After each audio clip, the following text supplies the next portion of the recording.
Hi hello नमस्कार, मी रंभा. स्वागत आहे तुमचं माझ्या एका नवीन व्हिडिओमध्ये. तर लवकरच नवरात्र उत्सव येतोय. तर नवरात्र उत्सव मध्ये आपण देवी बसवत असतो. तर देवीला आपण कलशावरती साडी कशी नेसवायची ते मी आजच्या व्हिडिओमध्ये दाखवणार आहे. एकदम सोप्या आणि एकदम पटकन होणारी अशी साडी आहे देवीची. तर एक ब्लाऊज पीस घेतलाय आणि आपल्या जेवढी उंची पाहिजे तेवढ्या उंचीचा आपण ब्लाऊज पीस ज्या साईडला काट आहे त्या साईडला कट करून घ्यायचं.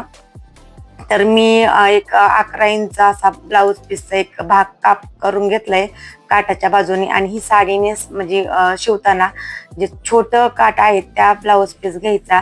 आपण मस्तानी साडी शिवणार आहोत देवीला. तर छान अशा सुंदर काटाचा सुंदर असा पीस घ्यायचा आणि त्यासाठी एक छान असा चौरस आकार कापायचा. तो एक असा उंची आणि लांबीसाठी छान जेवढा कलश आपण मांडणार आहे त्या कलशाच्या मापाने आपण तो पीस कापायचा आहे. तर 12 उंची 12 आणि रुंदी 15 घेतली मी. छान असा तो एकदम छान असा चौरस आकार म्हणजे पीस कापून घेतलाय मी आणि कडेने त्याला छान असं स्टिच करून घ्यायचं व्यवस्थित. तर छान असं स्टिच करून घेतल्यानंतर आपली साडी छान अशी होते.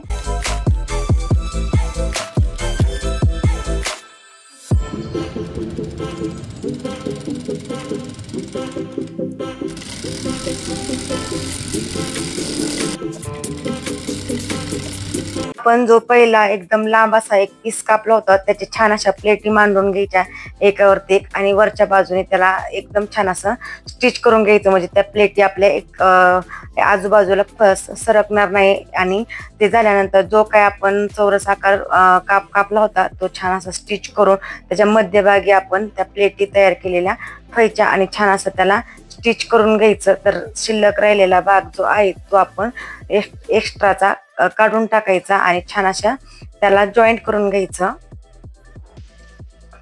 खूप सुंदर दिसते साडी आणि देवीला पण खूप छान दिसते. असंच आपण घरच्या घरी ब्लाऊज पासून अशा वेगवेगळ्या साड्या शिवू शकतो आणि आपली देवी पण खूप छान दिसते. आणि कसं नवरत्नामध्ये मार्गशीर्ष महिन्यामध्ये खूप छान दिसतात अशा साड्या देवीला घातल्यानंतर. विकत तर मिळतच असतात पण आपण घरीही शिवल्यानंतर खूप छान वाटतं.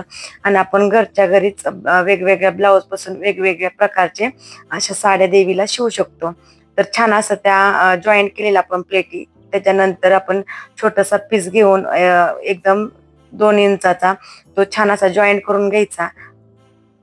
जॉईंट करून झाल्यानंतर त्याला बांधण्यासाठी 2 नॉट तयार करून घ्यायच्या.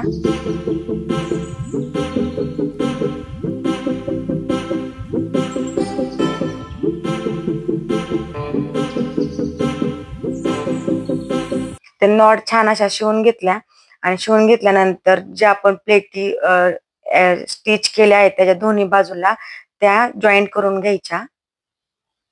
जेणेकरून आपण कलशावरती नारळ बांधतो आणि नारळाच्या पाठीमागे ह्या नॉडने आपल्याला एकदम छान अशी साडी बांधून छान व्यवस्थित ठेवता येते. नॉड बांधून झाल्या खूप छान दिसते. आणि त्याच्यानंतर आपण डोक्यावरती टाकण्यासाठी पदर टाईप छान असं त्याला पदर तयार करून घ्यायचा. झाली आपली साडी तयार. मस्तानी टाईप साडी तयार झाली. खूप छान दिसते अशी साडी. आणि आपण कधी पण आपल्या मंदिरामध्ये कलशावरती देवी बसवल्यानंतर आपण अशा पद्धतीची देवी मातेला साडी घालू शकतो. कलश घेतलाय, कलशाला छान असं एक दांडा बांधून घेतलाय आणि दांड्याला छान असा नारळ ठेवून नारळावरती देवी मातेचा मुखवटा लावलाय आणि त्याला छान अशी साडी नेसवली आणि त्याच्यावरती डोक्यावरती पदर ठेवलाय. खूप छान दिसते अशी साडी स्टिच केल्यानंतर आपली देवी माता.